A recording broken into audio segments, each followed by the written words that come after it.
Hi, everyone. Welcome to another episode of Outgrow's podcast. I'm your host, Dr. Saksham Shada. I'm the creative director at outgrow.co. And for this month, we're going to interview Professor Dame Till Wykes, who is a professor of clinical psychology and vice dean of mental health and psychological sciences. Thanks for joining us, Professor. Great to be here. So, Professor, we're going to start with a rapid fire round just to break the ice. You get 3 passes. In case you don't want to answer the question, you can just say pass, but try to keep your answers to one word or one sentence only, okay? Oh, All right, so the first one is, how long does it take you to get ready in the mornings? about 7 minutes. What time of the day are you most inspired? Early evening. Your favorite color? Blue. Most embarrassing moment of your life? Getting the Guinness World Record Okay. for the largest mental health lesson. Oh, wow. And what was it? It was the Guinness World Uh-huh. Record for the largest mental health Okay. lesson. As in, like, how long was it? Not how long, but how large. Uh-huh. Okay. So it was, 400 people or so. Okay, I see. Or 400 children. That's a difficult gig if you're doing 400 children. All right. So the next question is, how many hours of sleep can you survive on? 5. Favorite book? The Ragged Trousered Philanthropist. The city in which the best kiss of your life happened? It's tough. There's been so many. So that's a pass then. Oh. That's definitely a pass. The biggest mistake of your career? Pass. How do you relax? Netflix, Prime, books, and occasionally walking. Your favorite movie about mental health? Outrageous. How many cups of coffee do you drink per day? 2. A habit of yours that you hate? Pass. The most valuable skill you've learned in life? Not to worry about failure. And the last question is, your favorite online Netflix, Amazon show?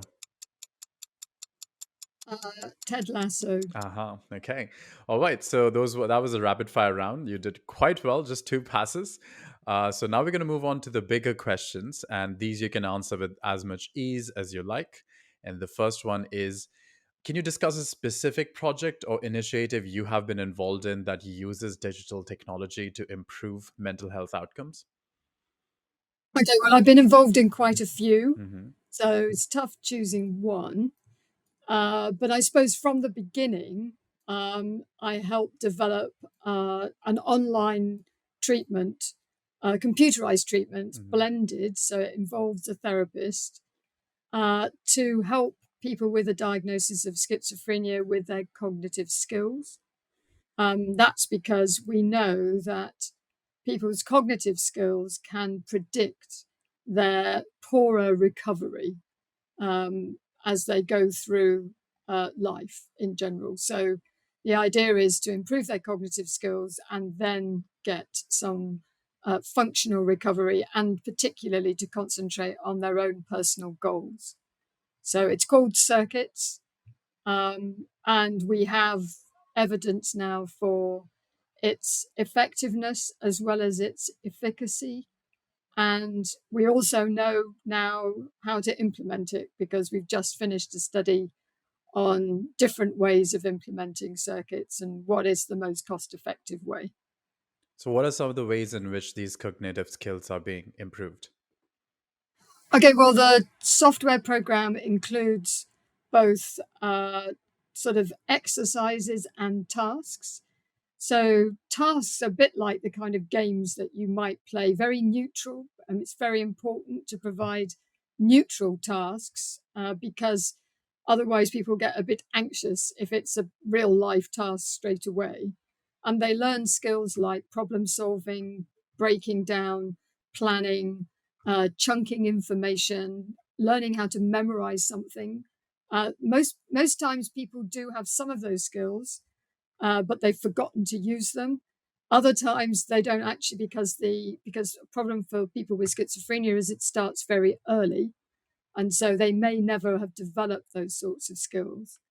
And then we provide very similar real life tasks that are kind of built on the same infrastructure as the neutral tasks, and we introduce them to the same things. Use your strategies that you've learned and use your ability to break down a problem. We teach them how to go to work in a factory. We teach them how to make your CV, how to produce a text message from a letter, how you might go about traveling and what you might have to think about in advance, going shopping, making a recipe, and some social tasks as well. And the idea is that we teach them something called metacognition. This is not a game. You don't have to get it correct. You just have to learn the process of being able to carry out a task. That's the point of the program. And we use metacognition in a completely different way by getting people to think about what they're going to do and make choices at the beginning. So guesses, is this going to be a difficult task? How long will it take me? What strategies am I likely to use?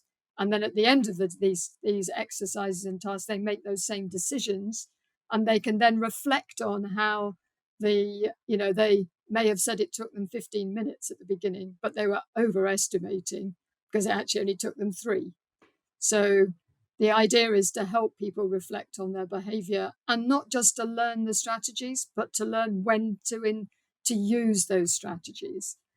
But as I said at the beginning, it's a blended therapy. So you can do some of that work on the computer on your own, but a lot of the time, what's helpful is to have a therapist who helps you, points you in the right direction, provides that social support, and provides something that the computer just could not provide, which is noticing when somebody, particularly in the UK, just wants to stop and have a cup of tea, rather than pushing on and making them feel like they're failing because their concentration isn't quite as good. So what generated your interest in the field of schizophrenia and metacognition in the first place? I suppose it was a very long time ago. I was developing some measures of social functioning, and I went to a long stay hospital out in the countryside, and I interviewed a lot of people and I took a lot of measurements. One of those measurements was some cognition measures. And then the hospital closed down. It was a long stay hospital, but then because it was an expert place for rehabilitation, they really tried hard to move people into the most independent living conditions that was possible. And I then went back and found where people were. I did it at 1 year, at 3 years, and at 6 years, and found that the cognition measures actually predicted where they were going. And that was something you couldn't measure. I never told the staff what the cognitive measures were and who was poorer than somebody else. But somehow, even with the best rehabilitation possible, these cognitive problems just were a barrier to taking on the opportunities that were being offered them. So I decided then that, we should be looking at improving cognition, although that was totally against the tide of thought at that time. Everybody thought that the cognitive problems were static, and you just couldn't make any changes. But of course, nobody had actually tried to change them. So it was impossible really to say that they were static, just that if you did nothing, the cognitive problems were there at age 20, at age 40, and at age 60. But nobody had actually tried to make changes and help people to formulate how they might approach cognitive difficulties. So that's sort of why I was inspired by people and by them telling me they had these cognitive problems. I can't quite concentrate on a conversation. I sometimes, forget what the other person's saying. I can't watch a soap opera on the television because I forget what somebody said earlier in the program. So, or in a newspaper article, I just can't follow it because I forget what's going on at the beginning. So part of all of that was people talking to me about it, but also this research, which showed me that I was, that I'd discovered that people with cognitive difficulties have real problems in the future.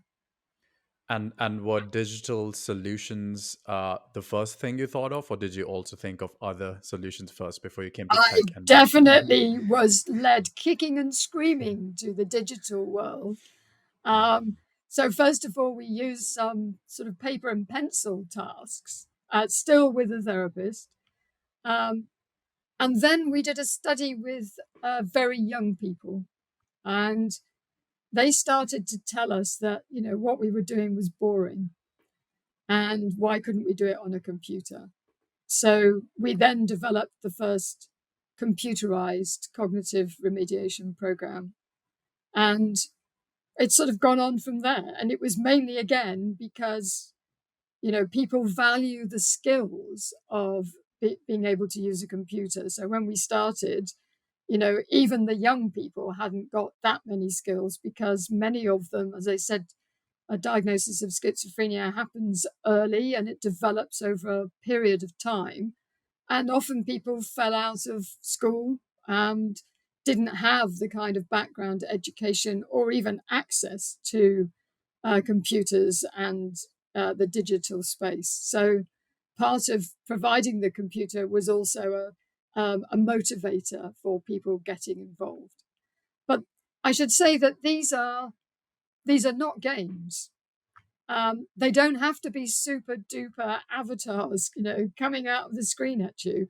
We are trying to teach people very specific skills, and we do not need them to be diverted by having effectively Disney animation on the screen. That is not what they need.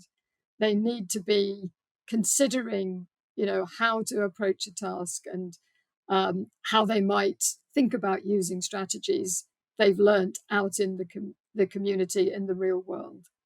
Hmm. And in all this, how do you address concerns about access to digital technology solutions, particularly for individuals in underserved communities? I think it's a real problem. Um, it's not just for underserved communities, even in the less developed world or the less economically, um, the low and middle income countries. It's not even there. It's even in South London, where I'm based. Um, there are communities who, they may have a mobile phone, but it's a pay as you go phone. Or even if they have a smartphone, they've got a very limited data contract. So, and probably do not have any internet at home. Um, we learned over the pandemic how hard it was for many families who had a couple of children who needed to get online to get some education, that actually they only had one piece of equipment to hand around. So I do think if this is a health service intervention, then the health service ought to be thinking about having effectively a lending library of both the data and the ability to use computers. And we have been developing that. We've developed it because if people needed to have online therapy because you couldn't come in to see a therapist, then some services kind of built pods for people so that they could uh, go there and easily log on, with only a couple of keystrokes, and that then they could use a computer wherever they were. And I'm very keen that we teach people not only in a therapist patient dyad, but actually part of this therapy is to teach people to be more independent. So they need to do homework, and on a computer you can tell that they've done their homework because you can see they've logged in. And they need to feel that they own their learning. So part of the whole um, therapy is to provide them with opportunities to be able to practice on their own. So having access to some of these potential lending libraries or to the computer pods is another way of giving them some more independence. So it is a problem. Access to equipment and data is a problem, but so are the technical skills needed, because we assume everybody can use a mouse, and even my 91-year-old dad can email, even if sometimes it's all in capitals. Um, so, so we do have to teach some people how to use the computer, and uh, I think that's fine for us to do. And in fact, our therapy has taken that into account and actually has separate initial phases that you can go through to teach people more about the computer, how to use a mouse, how to access specific things within the program so that they can definitely turn it on and off. And how to enter, so where to put your password and where you might find your password. you know Yeah. So access to technology is one thing, basic access to technology. But on the other hand, how do you see far-reaching technology like virtual reality and other immersive technologies being utilized in mental health treatment in the future or now? well, there's two ways that it can be used. It can be used to, well, in a very good way, to bring the community into the clinic, because you can provide more situations in VR where people can begin to practice their skills or do the sort of metacognition, self reflection, which I think is really vital. I know as a clinician, you ask a patient to do some homework in the community. Why don't you just, go to the shops and buy these 4 things? They come back to the next session, they haven't done it. And what you really need is to have a sort of middle step. You can have things on the computer where you're teaching them problem solving and planning, but then I think having them in the clinic actually practicing some of those skills in a more real life situation with VR is a really good way forward as a sort of stepping stone to going out into the community. I think the other thing we can do is to have the clinic in the community. So with VR, you could get people to practice things in their living room as opposed to being in the clinic, and have a more remote system for providing help with the particular problems. I mean, you talked about it as mental health treatment rather than about treatment of cognition, and that can clearly be for depression and thinking automatic thoughts, negative thoughts all the time when you go into situations. Or it could be somebody who feels, paranoia or anxiety when they enter social situations. So you can create social situations and get them to talk about it and talk their way through it in a graded way, which you cannot do in real life. In real life, opportunities are not necessarily provided in a clear graded way where you could go in and come out again. Whereas in virtual reality, you can definitely do that. And so that is a sort of safe way of enabling people to practice skills, which I think is very important. And is this happening at scale or in some experiments? Is VR being used? Well, in all of these things, as I discover, you need CE marks and CA marks and registration with various people. So I'm part of a process of providing the um, the understanding of what works. This isn't an app produced on a Monday that's green, and then you produce another one on a Wednesday, which is yellow, and they do the same thing, but they're a different color with no evidence whatsoever. But you can market them somehow as helping with your well being. This is not that kind of space. I think for an ethical mental health digital treatment, you need to show evidence of effects and also to show if the proportion of people who do not improve. So even if you have a very large effect size, it's called, which is the how much improvement people show, actually there will be some people who will not improve. And people, individuals with mental health problems who then use an app which purports to improve your depression or your well-being, and you don't improve, you will feel even worse about yourself. Whereas we really need to situate that information for people and say, well, for about 2/3 of the people, there was some improvement, but for a third of them, there was no improvement at all. And then all you see is, well, I'm just one of those people who didn't improve on this specific treatment.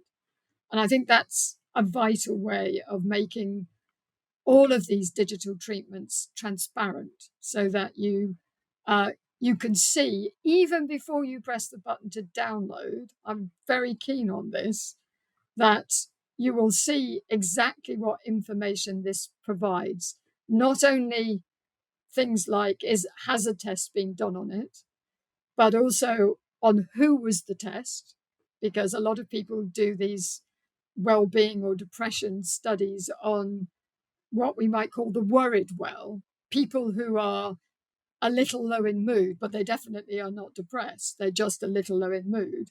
And what works for people who are a little low in mood may not work at all for people with depression.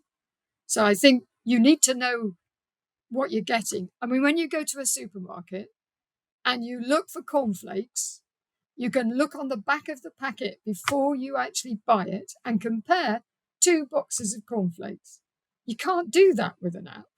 You have to already have effectively bought it, or even if it was free, given away a lot of your data via the non-privacy statement that you are signing. And I think that is a real setback for digital health interventions. There's been a kind of Wild West, Yeah. I think, with this. And that, from a clinician's point of view, I really think we're doing a disservice to people if we don't provide them with evidence that this is likely to work or not work for them, and allow them to know what data is out there, how it's been processed, and not in a 32-page document that you are never going to read. If your personal information is going to a third-party marketer, then people probably need to know that before they click on the button.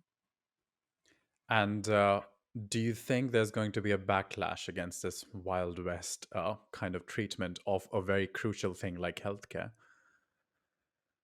I think health services will become more, what's the word? Well, the problem is it's such a Wild West. There are 75,000 apps produced almost every year that get added to the app stores.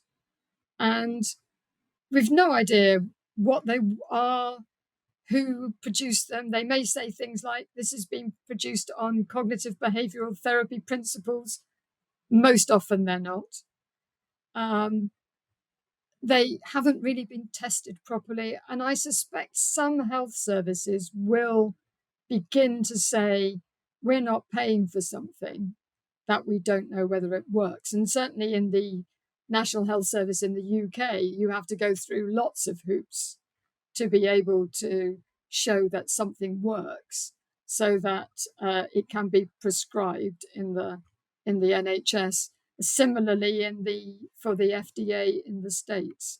But most of these people, the cowboys in the Wild West who are producing a lot of these apps, may do it for, good reason, not because they want to make money, because they thought it was a good idea and they got the coding skills. Those people are probably going to have a harder time in the future actually making a living out of producing these sorts of so-called help for mental health problems.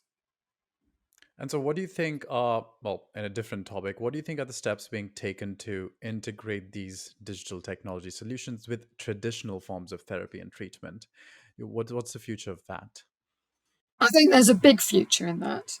There's a future on either side. Most patients, people with mental health problems, when you ask them, will you have just uh, an eHealth intervention?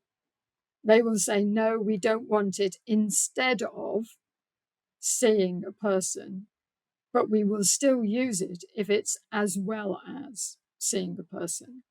So I think there are uh, services in the UK which stage the intervention. So you get a kind of online help first, and then you get more support, and then you get face to face treatment. I don't know that that's quite right, but I do think it's important that we do that they're complementary. They're not either or. And the reason I stress the sort of service mental health service user point of view is that I'm very keen that we should take their views into account rather than just clinicians or even those sort of service providers who think, oh, we'll have that, e-health system because it would be cheaper. It's not necessarily cheaper. Um, and for clinicians, one of the things that they don't want is to feel they're losing their skills. And they certainly will lose valuable clinical skills for a health service if they don't actually see enough patients of a similar kind. So I see these as, I've sort of described circuits at the beginning as a blended therapy.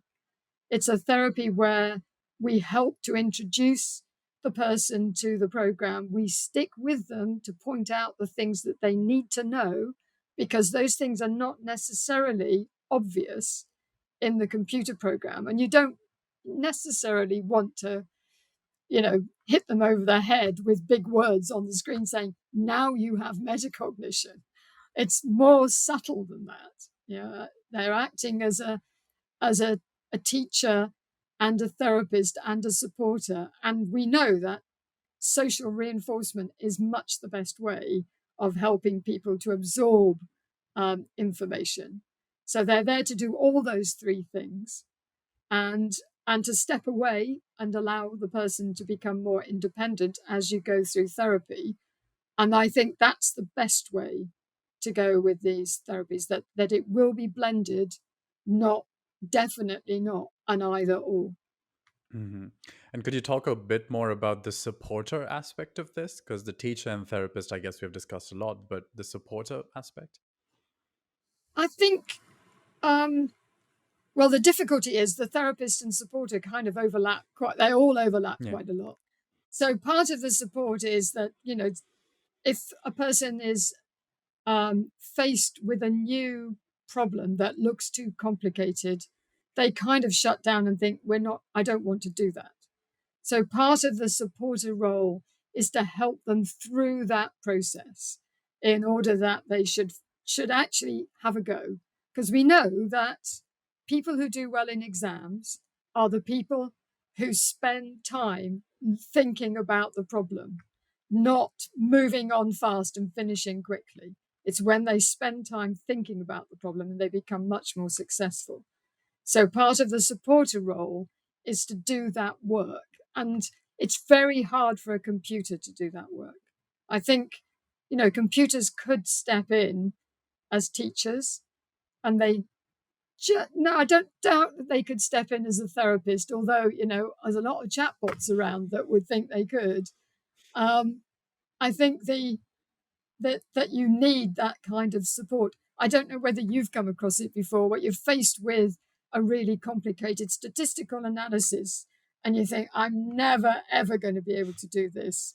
And what you really need is somebody to open the gate and let you think about it a bit more and do it in sort of small doses of introductions to this, and suddenly become much more familiar, and you're not going to immediately that sort of gate comes down in front of you. You say, I definitely can't do this. Hmm. Yeah. So I was going to say, how do you think, like, as far as ethics goes, so you've already spoken about the wild west of like there being no ethics in the app marketplace. But even for apps that aim to be ethical, what is the future of that? Like what are the ethical considerations or challenges associated with the use of such digital technology? Well, mainly, I think, where the data goes. Mm, I think that's a big issue, even for um, organizations that have, evidence of efficacy. I think the problem is uh, how you're going to turn a profit to keep it going. And I've heard people at uh, conferences like Web Summit mm. say, well, we're going to have to sell off the data because there's no way that we can actually manage to keep going without that. Um, so I do think that the business plan has to be rethought. And, people keep telling me, you know, we can't go back on providing things for free. There is no such thing as a free um, service. Something has to be paid for. So I do think that health providers need to think how this digital health system will actually help improve their patients so that the patients don't come back again into the service and cost money, and which can help them to kind of move forward and recover. The problem is the costs, as I've managed to do recently, looking at cost effectiveness, is that you shift the costs. So a health service could be buying the app, but the savings are maybe made within the health system, but they're moved on to community costs for support within the community. And so it's quite difficult to trace how effective it can be, and therefore how much it's worth paying for that as a society. And I think the financial model is a big driver of the ethical issues that we need to sort out. I mean, one of the obvious ethical issues, though, is the sort of UX design.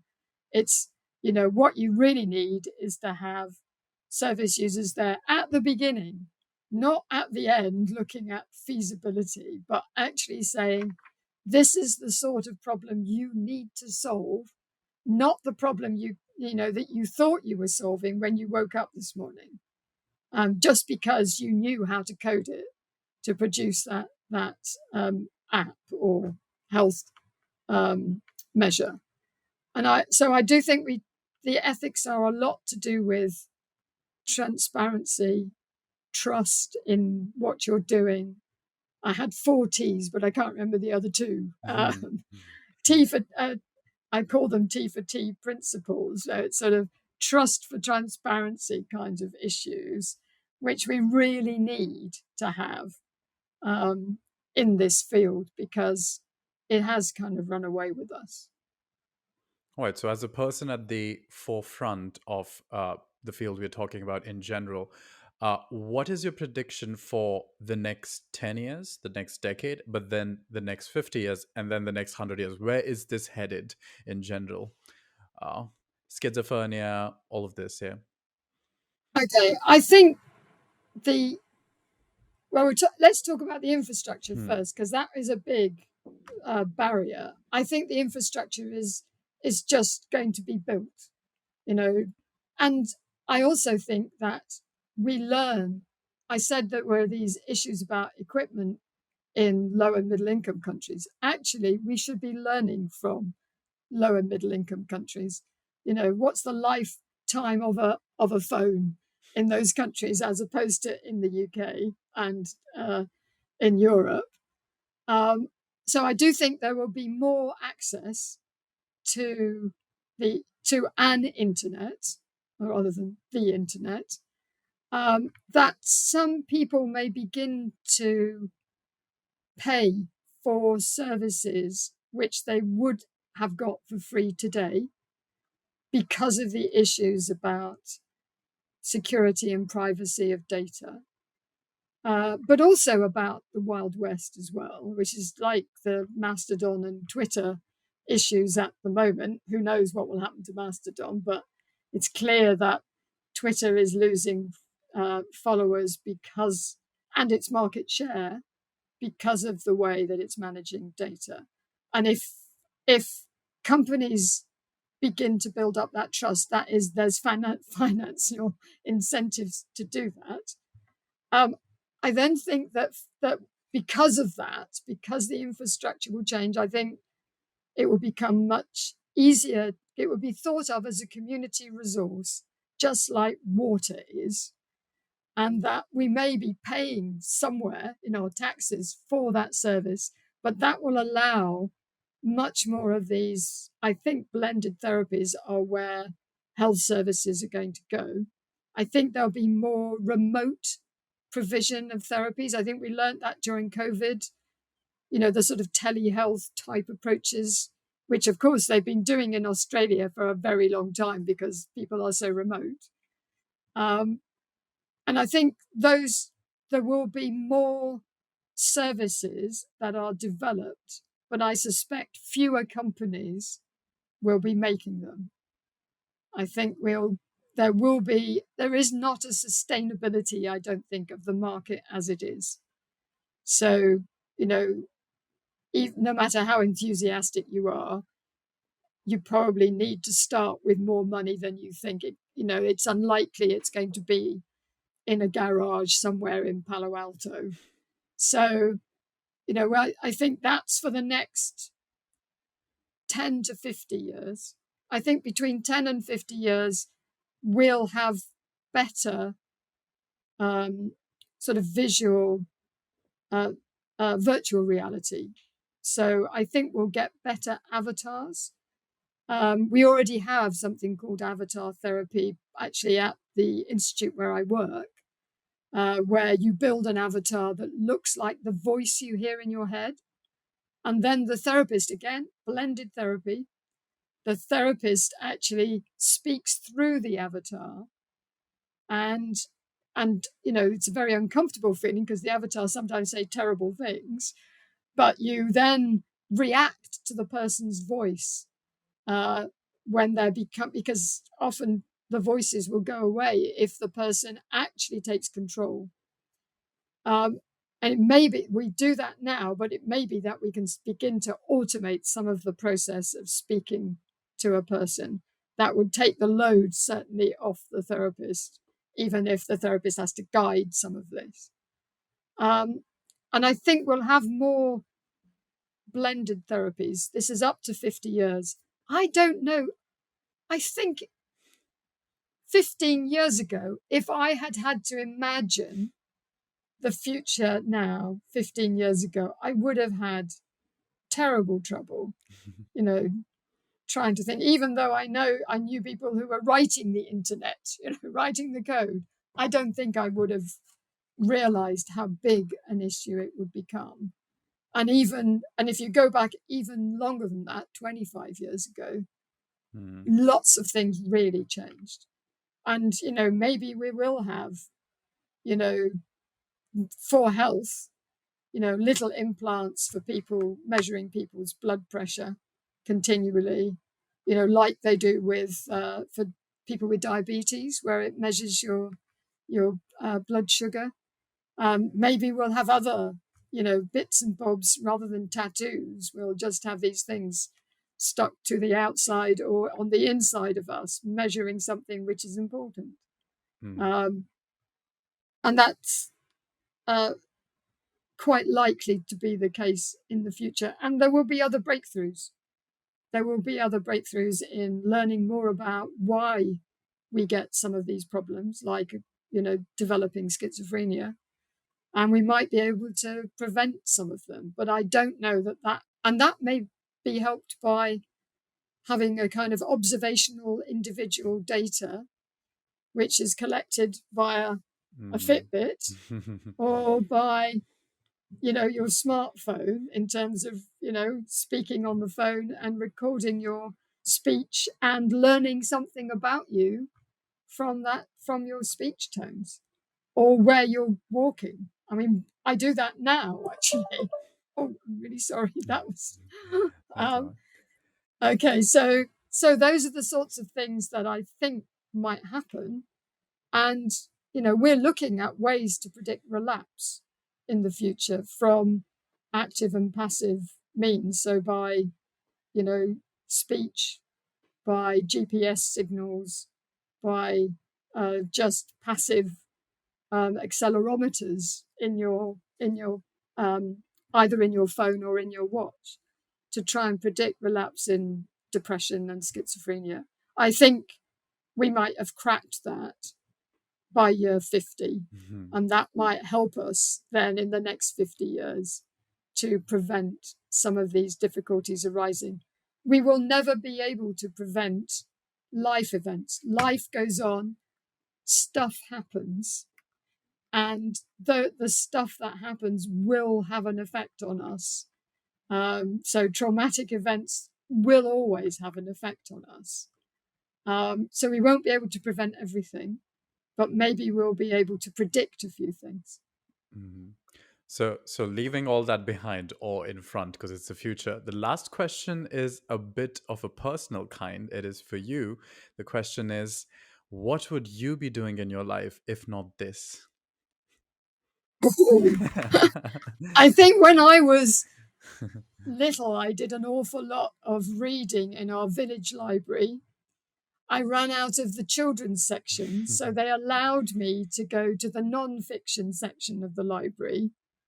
And, if I'd been taller, I could have been an architect or an accountant or a ballet dancer because they were on the top shelf. In the end, I became a psychologist because I could reach the shelf with the books on with psychology age 11. So I think I was always interested in people, but I'm also interested in maths and, design. And I used to do ballet. So who knows what I would have done. I don't think I ever made a decision to be a psychologist. I just ended up here, where I am now. So without very much of a decision-making process, I must admit, which is not the way that I mentor other people to have a more strategic view of their career. That's interesting. So in another universe, I'm interviewing you as a ballerina. But in this one, this is great. Yeah. All right. So that was the last question. Thanks everyone for joining us for this month's episode of Outgrow's podcast. That was Dame Till Wykes. Thanks for joining us, Professor. Thanks a lot for having me. Check out her website for more details, and we'll see you once again next month with another episode.